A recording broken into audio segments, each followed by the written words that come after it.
Test ക്രിക്കറ്റിൽ നിന്ന് വിരമിക്കൽ പ്രഖ്യാപിച്ച് മുൻ ഇന്ത്യൻ നായകൻ വിരാട് കോഹ്ലി. സാമൂഹ്യ മാധ്യമങ്ങളിൽ പോസ്റ്റ് പങ്കുവച്ചാണ് വിവരം അറിയിച്ചത്. ഇത് എളുപ്പമല്ലെന്നും ടെസ്റ്റ് ക്രിക്കറ്റ് പ്രതീക്ഷിച്ചതിലേറെ തനിക്ക് തിരിച്ചു തന്നുവെന്നും കോഹ്ലി പോസ്റ്റിൽ പറഞ്ഞു.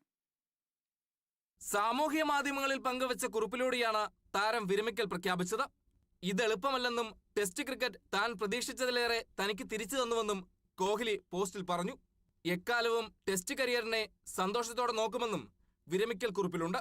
നേരത്തെ ടെസ്റ്റ് ക്രിക്കറ്റിൽ നിന്ന് കോഹ്ലി വിരമിക്കാനുള്ള തീരുമാനമെടുത്തതായി റിപ്പോർട്ടുകൾ ഉണ്ടായിരുന്നു. അടുത്ത മാസം നടക്കാനിരിക്കുന്ന ഇംഗ്ലണ്ട് പര്യടനത്തിന് മുന്നോടിയായാണ് കോഹ്ലി ടെസ്റ്റ് മതിയാക്കുന്നത്.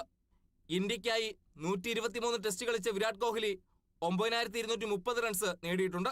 68 ടെസ്റ്റുകളിൽ ടീമിനെ നയിച്ചപ്പോൾ 40-ലും ജയം. ഇന്ത്യയെ കൂടുതൽ വിജയത്തിലേക്ക് നയിച്ച ക്യാപ്റ്റൻ എന്ന റെക്കോർഡും കോഹ്ലിക്ക് സ്വന്തമാണ്. ടെസ്റ്റ് കരിയറിൽ 30 സെഞ്ചുറികളും 31 അർദ്ധ സെഞ്ചുറികളും 7 ഇരട്ട സെഞ്ചുറികളും വിരാടിന്റെ പേരിലുണ്ട്. 2011-ൽ വെസ്റ്റ് ഇൻഡീസിനെതിരെയായിരുന്നു ടെസ്റ്റിൽ അരങ്ങേറ്റം. മുൻ ഇന്ത്യൻ നായകൻ രോഹിത് ശർമ്മയ്ക്ക് പിന്നാലെയാണ് കോഹ്ലിയും ടെസ്റ്റ് ക്രിക്കറ്റിൽ നിന്ന് വിരമിക്കുന്നത്. Sports desk, Kerala vision news.